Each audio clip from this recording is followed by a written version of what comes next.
భూ వివాదాలకు శ్రీకాకుళం జిల్లా వేదికైంది. మాజీ స్పీకర్ తమ్మినేని సీతారాం బ్రతికున్న మనిషిని చంపేసి నకిలీ ధ్రువపత్రాలను సృష్టించి కోట్లాది రూపాయలు స్థలాన్ని కొల్లగొట్టారని వచ్చినటువంటి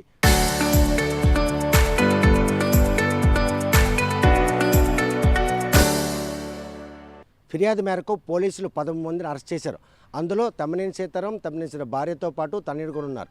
వారిద్దరు కూడాను ఈరోజు బెయిల్పై బయటకు వచ్చినా ఆయన బాధితులు మాత్రం ఒక్కరొక్కరుగా ఫిర్యాదులు చేస్తారు. ఈ నేపథ్యంలో శ్రీకాకుళం జిల్లాలో ఎవరైనా ఇటువంటి తప్పుడు డాక్యుమెంట్ సృష్టించి భూములు కనుక కొల్లగొట్టయితే బాహాటంగా వచ్చి తనకు ఫిర్యాదు ఇవ్వాలని చెప్పి ఎస్పీ ప్రకటన జారీ చేయడంతో ఈరోజు కనుగొలవనపేట గ్రామానికి చెందినట్టు శివ అనే మోతుబారి రైతు తన తాత ముత్తాతల నుండి దక్కలేనటువంటి 20 ఎకరాల్లో 2 ఎకరాలు భూమిని కొల్లగొట్టేందుకు కొంతమంది కొన్నాళ్ళుగా ప్రయత్నిస్తున్నారు. దాని మీద నకిలీ పాస్ పుస్తకం కూడా పుట్టించి ఈరోజు ఆ స్థలంపై అంటే ఆ భూమిపై తనకి వెళ్ళనివ్వకుండా అడ్డుకోవడమే కాకుండా తనపై దాడి చేస్తున్నారని చెప్పి ఆర్టీవీ ముందు ఏకరవ పెట్టారు. ఈ కథనం ప్రసారం అయిన తర్వాత ఈరోజు మళ్ళీ ఆ కొల్లగొట్టేందుకు ఎవరైతే ప్రయత్నించారో వాళ్ళు కూడా ఆయనపై దాడి చేశారు. అసలు ఈ భూ వివాదం విషయంలో నకిలీ పాస్ పుస్తకం సృష్టించినటువంటి ఆ ముఠా వెనుక ఉన్నటువంటి పాత్రదారులు ఎవరు, సూత్రధారులు ఎవరు, వారికి ఆ భూమిని దక్కించుకునేందుకు ఈరోజు ఆ రైతును కూడా హతమార్చేందుకు చేస్తున్న ప్రయత్నంలో ఎలాగ వారి నుండి తప్పించుకున్నారన్న విషయం ప్రస్తుతం మన దగ్గర శివకుమార్ ఉన్నారు. చూస్తే కనుక ఆ కథనం ప్రచారం అయిన తర్వాత అసలు ఏం జరిగింది, వాళ్ళు ఎందుకు మళ్ళీ ఆ స్థలం దగ్గర రావడం జరిగింది, మీరు ఏ పరిస్థితుల్లో ఆ స్థలం దగ్గరికి వెళ్ళవలసి వచ్చింది? అక్కడ కల్లేపల్లి మోకల శ్రేణి గారు అక్కడ వేరే వాళ్ళ పంచాయతీ నుంచి ఒక అతన్ని పంపించి కొబ్బరి బొండాలు తీయించాడు తగ్గు కోసమే. తీయిస్తే నాకు ఇన్ఫర్మేషన్ చెప్పారు మా ఊరు రైతులు, ఇలా మీ చెట్లు కాయలు తీసేస్తున్నారని. వెంటనే రూరల్ పోలీసు వారికి ఫోన్ చేసి వెంటనే వాళ్ళు వచ్చారు. వచ్చి కాయలు హ్యాండ్ ఓవర్ చేసుకున్నారు. ఈలోగా వాళ్ళు పారిపోయారు. పారిపోయిన తర్వాత వాళ్ళని పట్టుకోవడానికి సాధుపేట అనే విలేజ్ సాధు కృష్ణ అని ఆ ఊరు వెళ్ళారు. సవర్రాజు అంటారు ఆయనకి. వెళ్ళేసరికి ఈలోగా మేము వచ్చాం, పొలంకి వచ్చి ఆ కాయలు మీరు పట్టుకెళ్ళిపోయండి శివగారు, స్టేషన్కి తీసుకెళ్ళడానికి అవ్వదు, మీరు పట్టుకెళ్ళిపోతే మేము కారు పట్టుకుని వచ్చి అక్కడ తావన్న బతిమలతో ఈ చెట్లు కాయలు తీసి కారులు వేసారు రోడ్డు మీదవి. వేసి ఇలాగ వస్తున్నాం. మోకల శ్రేణి గారు మా ఊరు ఫంక్షన్కైనా వస్తున్నారు. వచ్చి స్కూటర్ అడ్డకు పెట్టి సడన్గా దాడి చేశాడు. ఆయన దాడి చేస్తాడని మేము ఊహించలేదు. ఆయన హ్యాండిక్యాప్డ్. ఆ హ్యాండిక్యాప్డ్ మరి దాడి చేసి ఫ్రంట్ అద్దం కుట్టాడు ఆయన. ఆ అద్దం బ్రేక్ అయిపోయింది. మళ్ళీ సైడ్లో వచ్చి కొట్టాడు. కొడితే ఆ అద్దం బ్రేక్ అవ్వలేదు. మేము వెంటనే భయపడి లాక్ వేసుకున్నాం. ఏదైనా మేము దిగి మరి చేయడానికైనా మాకు ఆయన హ్యాండిక్యాప్డ్ మెయిన్, అది కూడా మేము ఆలోచించాం. పద్ధతి కాదు ఇది, రేపొద్దున ఆయనకి స్టంట్లు ఉన్నాయి, హ్యాండిక్యాప్డ్.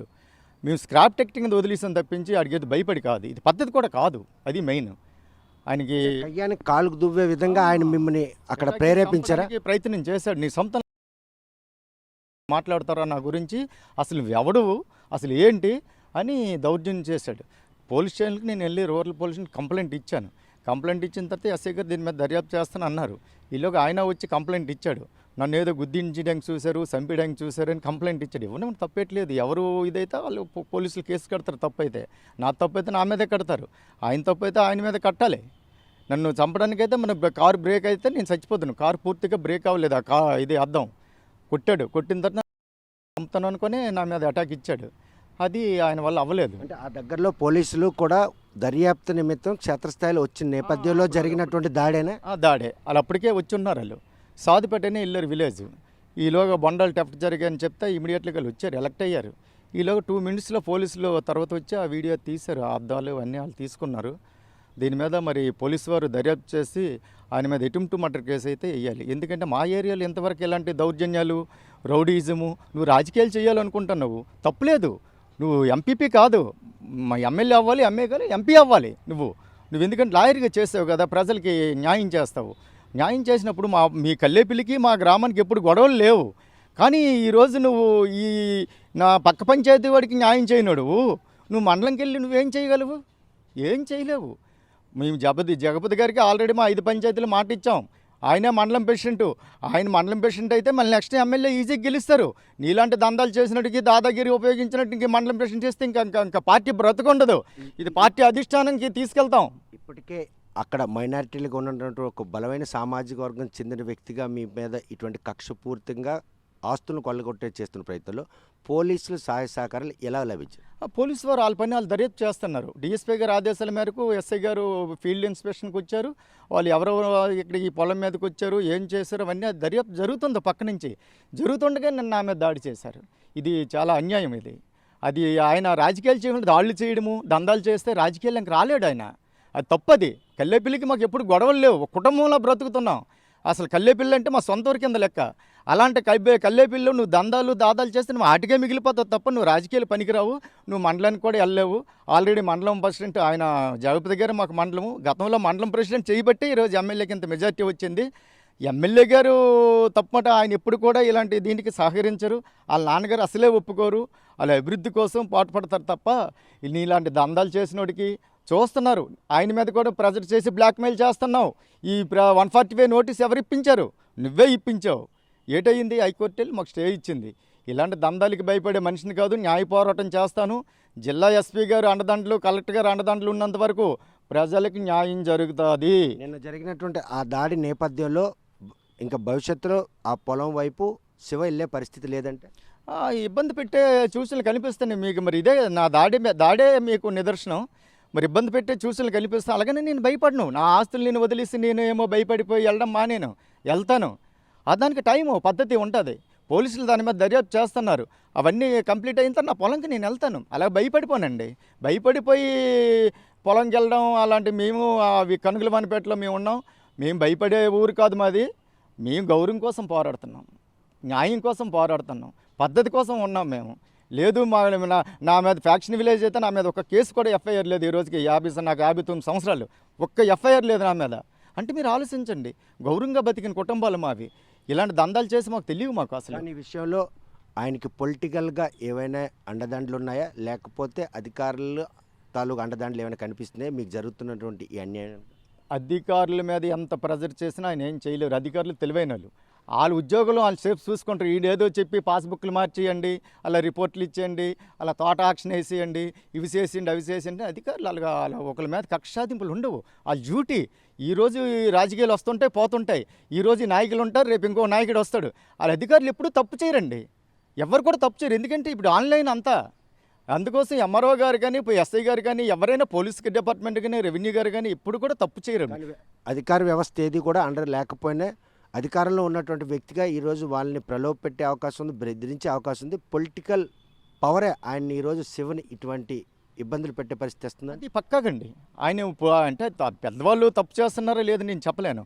వాళ్ళ పేరు చెప్పుకొని నేను దందాలు చేస్తున్నాడు తప్ప వాళ్ళు కూడా ఇలాంటి దీనికి సహకరించకండి. రామ్మోహన్ నాయుడు కానీ ఎమ్మెల్యే గారు కానీ ఇలాంటి దీనికి సహకరించారండి. వాళ్ళు ఏదో టెంపరీ ఉద్యోగులు కాదు ఇవి. వాళ్ళు పొలిటికల్గా వచ్చారు. వాళ్ళు లాంగ్ టైం ఎమ్మెల్యే అవ్వాలి, ఎంపీ అవ్వాలి. రామ్మోహన్ నాయుడు అంటే భారతదేశంలోనే ఒక నెంబర్ 1 స్థాయిలో ఉన్న వ్యక్తి, ఆషామాషా కాదు. ఇవాళ ఎమ్మెల్యే గారు కూడా ఆయనే అని చెప్తున్నారు, స్వతంత్రం వచ్చిన తర్వాత ఇంత మెజార్టీ ఇచ్చారనేసి. అంటే ప్రజలు ఒక నమ్మకంతో ఇచ్చారు. ఆ నమ్మకాన్ని మీరు నిలబెట్టుకోవాలి. ఇలాంటి వెధవలకి మీరు ప్రోత్సహించకూడదు. మిమ్మల్ని కూడా బ్లాక్మెయిల్ చేస్తాడు. అది కరెక్ట్ కాదు. మీరు ఇది మెసేజ్ అనేది పబ్లిక్లోకి వెళ్తుంది. రూరల్ కార్యకర్తలు అనుకుంటారు. అర్బన్లో మనకు తెలియని ఓటర్స్ ఉన్నారు. వాళ్ళు అన్ని జిల్లా నలుమూలల నుంచి వచ్చి ఇక్కడ జీవిస్తున్నారు.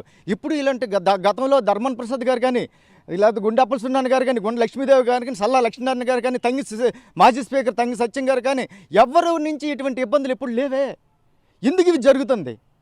అది మీరు ఆలోచించాలి. ఈ విషయంలో ఎమ్మెల్యే కనీసం ధర్మాన్ని 4 టైం మంత్రిగా 4 టర్మ్లో 5 నెలలు మంత్రిగా చేశారు. రాష్ట్రంలో 2వ స్థానంలో ఆయన ఉండేవారు. ఇప్పుడు ఇలాంటి దీన్ని ప్రోత్సహించలేదే, సొంత కార్యకర్తల్ని అన్యాయం చేయలేదే, ప్రజలకు ఇబ్బంది పెట్టలేదే. ఇది ఎందుకు ఇప్పుడు జరుగుతుంది? ఇలాంటి వెధవలకి పదవులు ఇస్తే రేపు పొద్దున్న పార్టీ పోద్ది. అధిష్టానం దీన్ని దృష్టి పెట్టాలి, అధిష్టానం దృష్టి తీసుకెళ్ళాలి. ఈ ఆర్టీవీ ద్వారా నా విన్నపం. లేదంటే మీ ఇష్టం, పార్టీ పోయినా పర్లేదు, మీరు దందాలు చేసుకోండి, నాకు అభ్యంతరం లేదు. నేను న్యాయ పోరాటం చేస్తాను. ఎప్పుడు ఇలాంటి దందాలు లేవు ఈ నియోజకవర్గంలో. ఇదేంటి అసలు ఏం జరుగుతుంది? చూస్తే కనుక ప్రస్తుతం శివ తన 2 ఎకరాల భూమిని కూడాను సంరక్షించుకునేందుకు న్యాయపరమైనటువంటి పోరాటం చేస్తున్న ఈ నేపథ్యంలో ఎవరైతే ఆ భూమిని కొల్లగొట్టేందుకు చేస్తున్న ప్రయత్నం వారికి పూర్తిగా రాజకీయ అండదండలు ఉన్నట్టు మాత్రం స్పష్టమవుతుంది. కాకపోతే శ్రీకాకుళం నియోజకవర్గంలో చరిత్రలో మునుపెన్నడూ లేనటువంటి 50,000 సుమారు ఓట్లతో గెలిచినటువంటి ఎమ్మెల్యే ఇటువంటి దందాదారులకు మాత్రం ఎట్టి పరిస్థితుల్లో సహకరించరు. వాళ్ళ నాన్నగారు గజపతి కూడాను ఇటువంటి విషయాల్లో మాత్రం చాలా సీరియస్గా ఉంటారు. అటువంటి తరుణంలో తనకు జరుగుతున్న ఈ అన్యాయంపై ఒకవేళ కనుక అధిష్టానం కనుక ఆ వ్యక్తిపై చర్యలు చేపట్టకపోతే మాత్రం పార్టీ కూడా డ్యామేజ్ అయ్యే పరిస్థితి ఉందని చెప్పి ఆయన హెచ్చరిస్తున్నారు.